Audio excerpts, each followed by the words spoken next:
My name is Sarah Adams, 32 years old. 7 years ago, I married a divorced man with a child. Together, we're raising 3 daughters, his daughter from his previous marriage, Mia, and our 2 biological children. I met my husband through work, and he seemed to like me from the beginning, then persistently pursuing me. I was initially overwhelmed by his passion, but was drawn to his kindness, as he had been raising Mia single-handedly with some help from his family. Before we started dating, I met Mia and we quickly got along well. After overcoming the initial problem of getting along with Mia, my husband's courtship intensified. Even though I was cautious about becoming Mia's stepmother, encouraged by my husband's hope for me to be like a sister to her, we decided to marry quickly, just a few months after meeting. Soon after our marriage, I was blessed with 2 more daughters, and life seemed to be going smoothly. However, by the time our 3rd daughter was born, my husband started spending less time at home, and our relationship deteriorated. He began to berate me, saying things like, "You're useless, only able to give birth to girls." These harsh days continued for years until something shocking happened. One day, as usual, I returned home from work after picking up my 2nd daughter from after-school care and my youngest from daycare. To my surprise, I found my husband, who was usually never home at that time, sitting on the living room sofa with a very young, flashy-looking girl. Sensing the uncomfortable atmosphere, I quietly told the kids to stay in their room. After making sure they were upstairs, I approached the 2 on the sofa. Suddenly, my husband blurted out something unbelievable. "She's pregnant with a boy. I'm done with women who can only bear daughters. Sign the divorce paper." I was dumbfounded and could only muster a feeble response. "What? Your mistress is pregnant?" "Yeah. This girl, my mistress. Isn't she cute? Just 19, young and vibrant. Maybe younger women are more likely to conceive boys." He smirked, stroking his mistress's head in a way that made me feel sick. Her sweet, modern makeup made me feel nauseous. "What do you mean by that? You don't know? They say women who enjoy sex are more likely to conceive boys. That's a common belief, yes. So, younger girls are more sensitive and more likely to enjoy it, meaning they're more likely to have boys. That's the idea." Hearing such crass, juvenile talk made my skin crawl, and his idiotic way of speaking infuriated me to the core. And as if that wasn't irritating enough, the woman, speaking in a deliberately sweet voice, continued her words. "Joey, that's too harsh.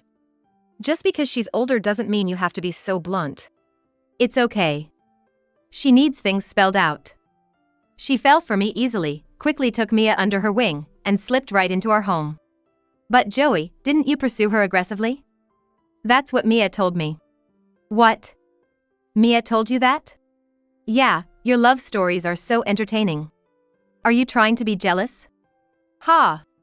Why would I be jealous of an older woman like her?" "Well, yeah. Looking back, I was desperate then. I had to face Mia alone, and I needed an heir quickly. So, I ended up with this mediocre woman. I should have found someone young and vibrant like Layla here and had a son right away." "Hey, Joey, that's mean. If that had happened, we wouldn't have met. That's so cruel." "What dash? No. I'm just joking. Layla, you're the one for me." "Fine. I'll forgive you this time, Joey. I love you too." I stood there, trembling slightly, as they continued their distasteful conversation. My husband, noticing my reaction, turned his attention back to me. "Hey! Are you listening? I said we're getting divorced. You, with your inability to bear sons." "Is that really what you think? What? That I'm only good for bearing daughters? What, you thought I was joking? You know what? The only reason I divorced my first wife was because she couldn't give birth to anything but girls. So, I quickly started looking for a talented and beautiful woman who could bear me a son. That's when I found you at work. I was desperate to win you over. And just when I thought I was finally going to make a son with my new wife, another girl. And years later, yet another girl. Seriously, I have the worst luck with women. That's awful." "What? Awful? It's your fault for getting all high and mighty just because a guy with some money was interested in you." "I didn't get with you just because you have money." "Whatever. Doesn't matter now. Layla's finally pregnant with a boy. Finally, my luck's turning around. Now I'm gonna focus on making more kids. Making more kids, even though she's already pregnant. And to say such things only after knowing the gender, it's like he's just claiming his victory. You never told me you wanted a boy. What? When we got married, you only said you wanted me to get along with Mia. You never mentioned needing a son. What? You just didn't ask. The Addams family has a tradition of the eldest son inheriting everything. Naturally, as the eldest, it's my duty to have a son to continue the legacy. I didn't know that, and your parents never told me either. That's why you're no good. Marrying the eldest son means understanding these things without being told. You casually decided to marry me just because you were pushed into it and the kids got attached to you. I didn't just casually decided to marry you. Whether you intended or not, that's how it turned out. You're hopeless. Even young Layla understands this better than you. It's all your fault. Sign the divorce papers and get out. What about the kids? What? What's going to happen to the kids? What? Obviously, you're taking them with you. They'll be in the way when she becomes my wife. Just leave already. Just like his thrown-away words, my daughters and I were being discarded by Joey. Nothing I said would change his mind. Silently, I went upstairs, quickly packed our belongings into suitcases and bags. Then, I quietly spoke to the two kids in their room. We're going to live at Grandma's house from today. Although surprised by the sudden news, the girls were calmer than expected and packed their favorite books and toys into their backpacks. The three of us then went downstairs. Finally ready to leave? You've stayed long enough. Hurry up and sign. Okay. I said, deliberately raising my voice. I signed the paper on the table next to Joey's pre-written signature. I carefully signed it and handed it to him. Satisfied now? Yes, thanks. Now you can go. Just then, the doorbell rang. It was my mother on the intercom. What? Why is your mother here? I asked her to come with her car, since there's a lot of stuff for the three of us. It's none of your business anymore, now that you've signed the paper. I urged the kids to the door. They were excited to see their beloved grandmother. Then, footsteps came down the stairs from the second floor. Mia had come down. Mia, you were here. I heard everything. I see. Well, now you know the situation. You'll have to ask Dad about the details from now on. Hey. What? What about me? What do you mean? What's going to happen to me now? Are you asking me that, not Dad? Who else can I ask? What will happen to me once Emma and Lily leave? Mia asked me, panic in her voice. I couldn't help but let out a small laugh before quietly responding to Mia. It's impossible. I can't do anything about you. Why not? Because you betrayed me, didn't you? Suddenly, the air in the living room felt tense. I could hear my mother calling from the entrance. Could you take the kids to the diner and get them some snacks? I need to talk and then I'll join you later, I told her, keeping the children away from the house. I thought about how they couldn't say a final goodbye to their father and sister that they'd been living together, but honestly, I didn't want the children to have anything to do with these two anymore. I didn't plan to let them meet, and I'm sure they didn't want to meet the kids either. I had to let go of that sentiment. So, where were we? Mia showed her emotions at my forced smile. Why are you laughing? What do you mean I betrayed you? I've been friendly with you, and I've loved my sisters. What betrayal are you talking about? Oh. What? Mia, are you doing such things unconsciously? What? I'm asking if you're introducing women to Dad without realizing it? She clearly hadn't expected me to know about that. Not only Mia but also Joey, still touching Layla, didn't move his hand, both utterly speechless. Why? How? How did I know? Their faces were filled with endless questions directed at me. Why are you so surprised? Surprised, because you didn't think I knew? You never showed any signs of knowing. So, you're not denying it, huh? Mia, caught off guard, forgot to deny it and now showed a panicked expression. She's always been easy to read. It was the same back then. Mia, you suddenly wanted to become a model in high school and joined a modeling agency, right? But it wasn't your idea, it was Dad's, wasn't it? You always said you wanted to be a nurse before that. What? Dreams change all the time when you're a kid. I don't need you nagging me about it. That's right. Keep quiet, you nagging old woman. The two of them denied it in a panicked manner. With each word they said, my heart grew colder and colder. Really? But wasn't Dad the most enthusiastic about it? What? He always did the pickups and drop-offs for your model lessons and auditions, right? Even when I offered to do it since he's busy, he always refused. That's because you're annoying. Ha. See, I told you. Nagging old woman. I know. What? I know you hate me. So. But think about it. Isn't it weird for a father to take half days or full days off for his daughter's lessons or auditions? And there were more such occasions than I knew about, right? I only knew about half of your actual schedule. There were probably twice as many opportunities. Am I wrong? Mia can't lie. It's all over her face. Why did she take on so much, hiding everything to cater to Dad's whims? I needed to ask her that today. I can read what you are thinking right now. You are like, how does she know? What? You're acting like, how could she possibly know? I hid it so well. Huh? What are you talking about? That makes no sense. Well, never mind. I don't feel like getting into a long discussion now, so I'll just spill the beans. Mia, your modeling agency is right across the street from my office. What? Come on, don't lie. Your office is in Midtown Manhattan. Joey interjected, clearly flustered. Probably because the situation was worse for him. We moved to Upper East Side 3 years ago. Right in front of Mia's agency. What? If you think I'm lying, you can check. I have no reason to lie about this. Lying to you too is just a waste of time. Joey's hands shook as he fumbled with his phone, unable to hide his dismay. The information I just shared would soon appear on his screen. Mia, peeking over his shoulder. No way, muttered a quiet, with noticeably less conviction than before. Next to that building, there's a parking lot, right? I've seen Joey's car there. I thought it was odd because I hadn't heard anything about it. Then I started noticing the car parked there often. But half the time, it was on days I wasn't aware of any schedule. At first, I thought maybe I just hadn't been told. But then one day, I looked outside and saw Dad walking with a young girl. I thought Mia was with them, but it didn't seem like it.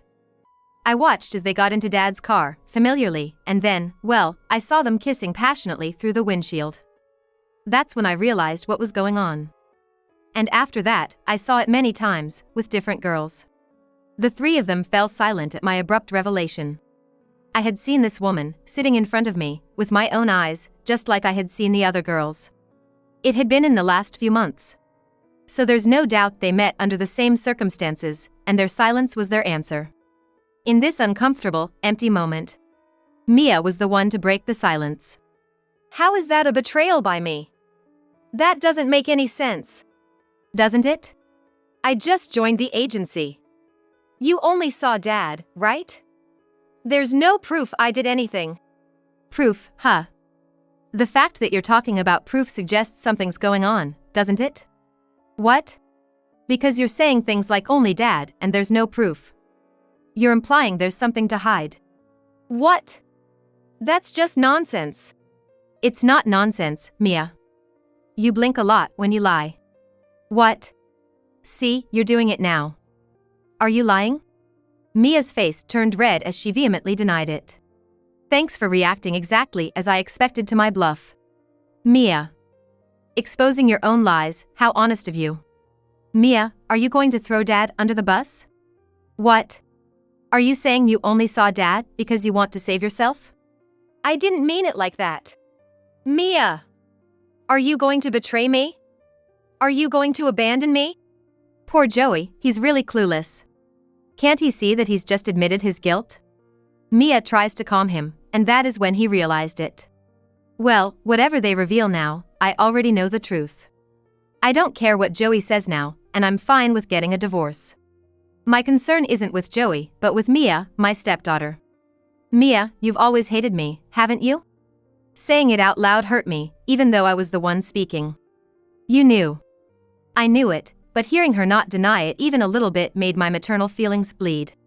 I never liked you, not for a moment since we met.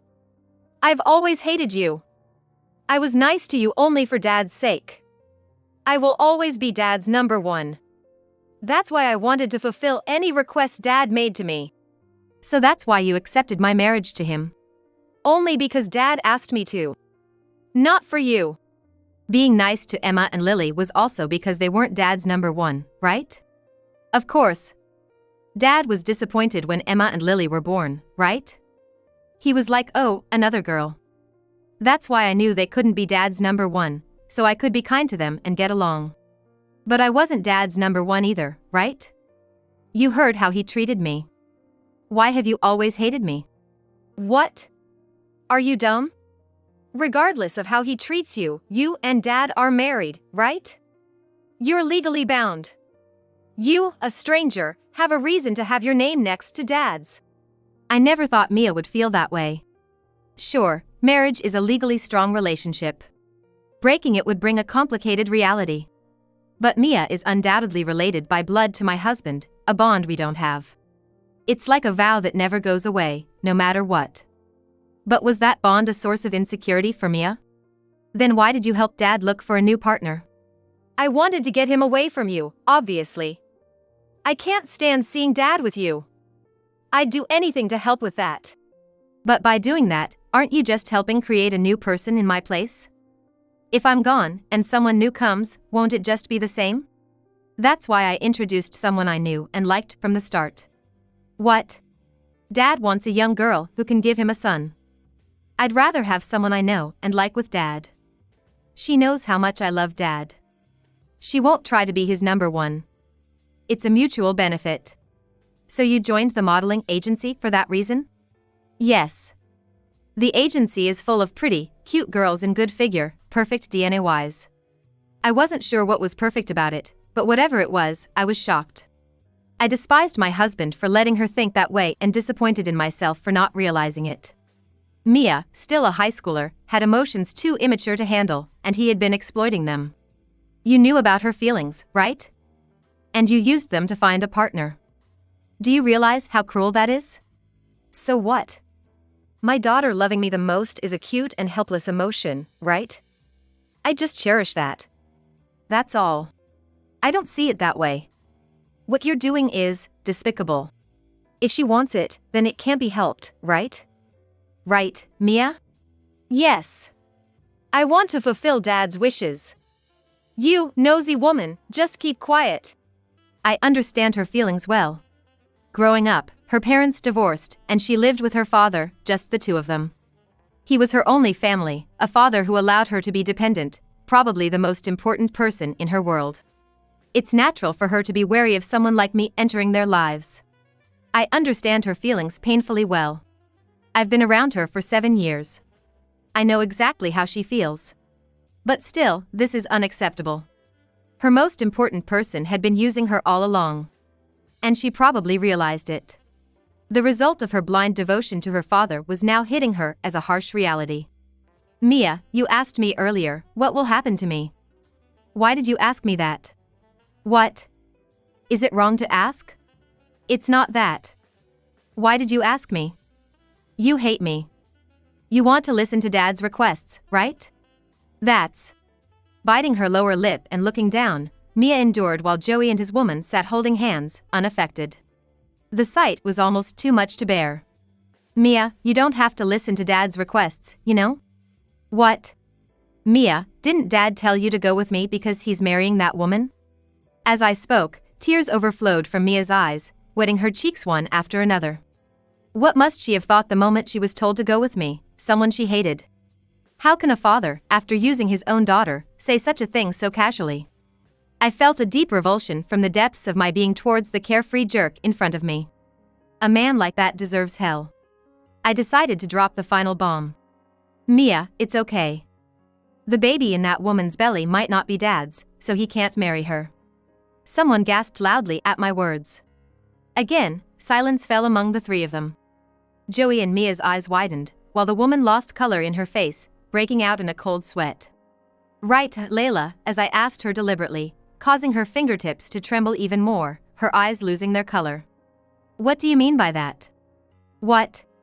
I'm asking what you meant by what you just said. Oh, should I really say it? What? After all this, there's no point in holding back.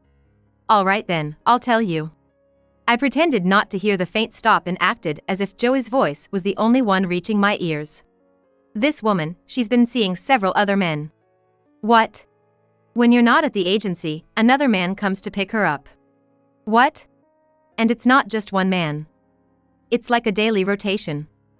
If they pick her up by car, well, they do things in the car, like what you did with her. If they walk, they're all over each other and go off somewhere. The woman, now sharply questioned by Joey, was utterly frightened, shaking, and tearing up. Even without asking, her reaction was enough. So, the baby isn't mine? I don't know. What? You were with other men too? I'm sorry. I thought it was strange. I always use protection. Really? I even thought the weeks were a bit off. What? You kept track of the weeks and didn't check when you thought it was off? Normally you'd ask if it's off, right? I never thought there'd be another man. While listening to this, I wondered how he could go ahead with his plans, knowing there might be a child that wasn't his. Didn't he think calmly about the possibility of raising someone else's child? And, in the first place, don't you think it's weird? A 40-year-old man and a 19-year-old girl? They wouldn't be together without some reason, right? That is there any reason? Dad was paying her money. What? Dad was giving money to her and other girls he's been with. He bought them lots of things. So, he was basically a sugar dad. And yet, they talk about dating? Marriage? That's crazy. Mia knew this and pointed it out. It's like a story from a mad world. Is that really dating? What? Is that what you call dating, young lady? The woman, now separated from Joey, sat quietly on the sofa. She probably never intended to marry him, seeing a chance to use a man with more financial power after getting pregnant. Pursuing this further seemed pointless. You're so pathetic. What? You thought you were in a relationship, but those girls were just humoring a well-off older man. And you even thought about marriage. Being deceived so conveniently in front of your daughter, that's just the worst. Joey's face turned bright red, and the woman's went pale. They had a lot to discuss between them now. But that's none of my business. Well, I'll take this paper with me. I casually picked up the divorce papers left carelessly on the table. I thought I heard a faint but what was written on this paper was a done deal, at least for me. Joey started to say something but stopped, realizing it was futile upon seeing my face. He retracted his hand and just watched me leave the living room. Wait a minute. It was Mia who followed me. I put on my shoes without turning back, hearing a faint thank you from behind. The first and the last thanks from Mia, who had always hated me. Goodbye. I knew Mia wouldn't want me to see her face. Without looking back, I opened the familiar front door and left. 5 years have passed since then.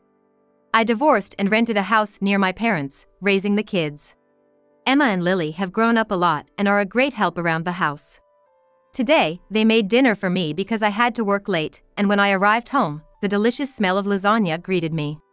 What's for dinner today, lasagna? I asked as the girls rushed towards me. Mom! Welcome home. Today, I cooked with Lily. Thanks. I could smell it from the door, my stomach started growling. Really? Let's eat quick. Thank you. Oh. Mom, wash your hands first. Reprimanded by the ever-responsible Emma. I smiled wryly and headed to the washroom. At the dining table, lasagna and salad were already set, and the girls sat smiling, waiting for my let's eat. Feeling an indescribable happiness, my heart clenched. I never knew happiness could hurt until I had my kids. The first bite spread its tasteful flavor in my mouth. The three of us, chatting and eating together, made me think of one more person. I haven't seen Mia since that day.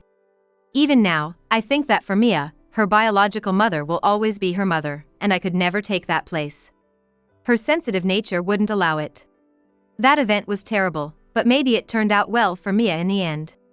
Actually, Joey's parents contacted me to apologize on behalf of him. They were good people and always treated me and my daughters well. So, although I don't meet Joey, we still occasionally keep in touch with them. Through them, I sometimes hear about Mia and Joey. Joey, of course, but I'm also interested in Mia's life. After that incident happened 5 years ago, Joey and that woman broke up after a lot of trouble. Later, his parents were furious with Joey, and he and Mia ended up living in their house. It was probably for Mia's sake, as she's the first grandchild. And she was always dearly loved by them. Living with her grandparents must be a good environment for Mia. As for Joey, he hasn't remarried in these 5 years. After that incident, his parents decided to watch him more closely than ever, and he can't make any move towards women. In a way, it's a fitting restraint for him. In the first place, it turns out they never said anything about needing a male heir.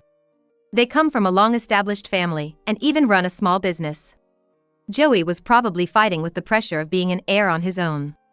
However, his father seems to want Mia, his eldest grandchild, to eventually take over the family business.